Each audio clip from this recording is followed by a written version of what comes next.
Não, eu gosto de falar que se roubar fruta fosse crime, eu acho que eu deveria estar preso até hoje ainda. Acho que provavelmente acabaria a minha vida e eu não teria cumprido a pena. Eu tive uma infância muito feliz e um dos elementos geradores dessa felicidade, dessa infância, assim, do meu sentimento, da noção que eu tenho de infância, foi a proximidade e a convivência com essas árvores, com essas frutas. Recife e Olinda, quer dizer, eu nasci em Olinda, etc.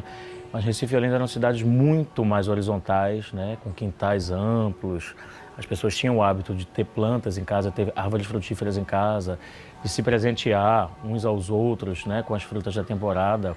Eu lembro que na casa da minha mãe, né, onde eu passei boa parte da infância, havia um pé de carambola incrível, maravilhoso. E eu chegava da escola, a primeira coisa que eu fazia era subir nesse pé de carambola. Assim, quando havia fruta ou não havia fruta, eu me sentia bem ali em cima, não sei porquê. Mas era como se fosse a minha segunda casa. O retorno para casa era simbolizado pelo fato de subir no pé de carambola. E dali eu vinha à casa dos vizinhos também. Eu tinha vários amigos e nós saíamos assim pelas ruas todas, entrando de quintal em quintal, pulando muros, etc., pegando goiaba, cajá, jambo roxo, daquele jambo maravilhoso roxo, assim, suculento, o jambo, aquele jambo rosa menor, né? E aí depois, inclusive, eu estava lendo um trecho do Guia Prático Histórico e Sentimental do Recife, de Gilberto Freire, e aí ele ressalta bem como isso era uma característica da cidade, né? Uma característica sensorial e visual da cidade. Você percorrer as ruas do Recife e poder observar a sombra rendada dos pés de cajá, das amendoeiras, né? Das goiabeiras.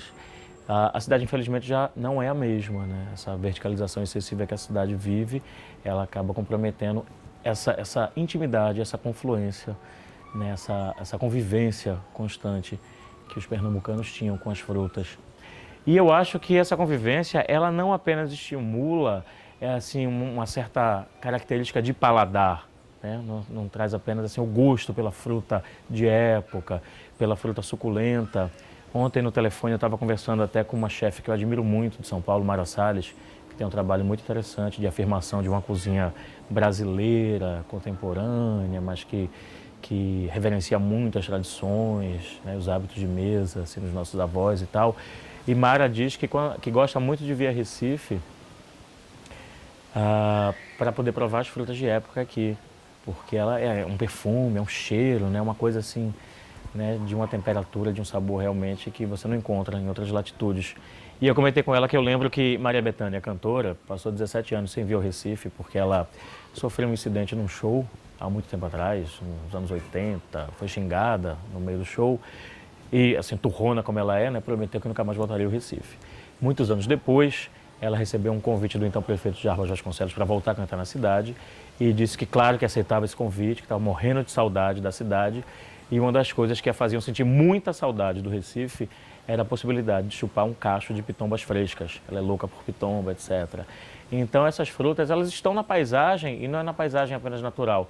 Elas fazem parte da paisagem cultural da cidade. Eu acho que elas interferem um pouco na subjetividade do que é ser pernambucano, do que é ser olindense, do que é ser recifense. Há 2 anos, por sinal, assim, talvez a minha própria subjetividade seja tão marcada pela convivência com essas frutas, com essas árvores, que eu comecei a escrever uma série de crônicas sobre frutas do repertório, né, sentimental nordestino, e com a tentativa, talvez, de tentar desenhar um mapa assim, literário, poético, de uma certa sensualidade antropológica pernambucana que é marcada pela presença dessas frutas.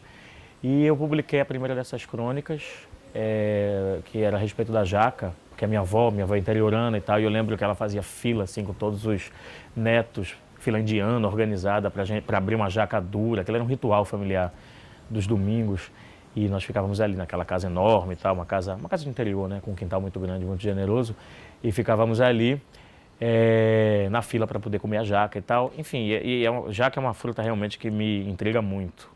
A geometria da jaca, o formato, o cheiro dela, ela é uma fruta que impõe uma presença muito fortemente, né? O cheiro é muito impositivo e tal, e é uma fruta realmente muito especial. E aí eu escrevi uma crônica sobre a jaca e publiquei por incentivo de Raimundo Carreiro, no Pernambuco, que é um suplemento literário aqui de Recife. E Tereza Costa Rego, que é o amor da minha vida, enfim, ela leu essa crônica e disse, nossa, isso dava um quadro muito bom. E aí pintou um quadro a partir da minha crônica.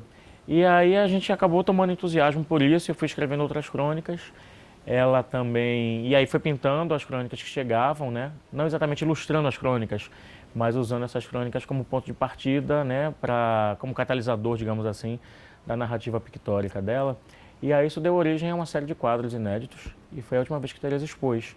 Então nós fizemos uma exposição de grande sucesso, inclusive, assim, foi muito bem recebida pela cidade no final do ano retrasado, chamada Diário das Frutas. Enfim, isso talvez seja a prova mais cabal, assim, o documento definitivo que faltasse para comprovar a minha relação tão íntima, né, tão subjetiva e talvez poetizada com as árvores que nos dão essas frutas tão inadiáveis.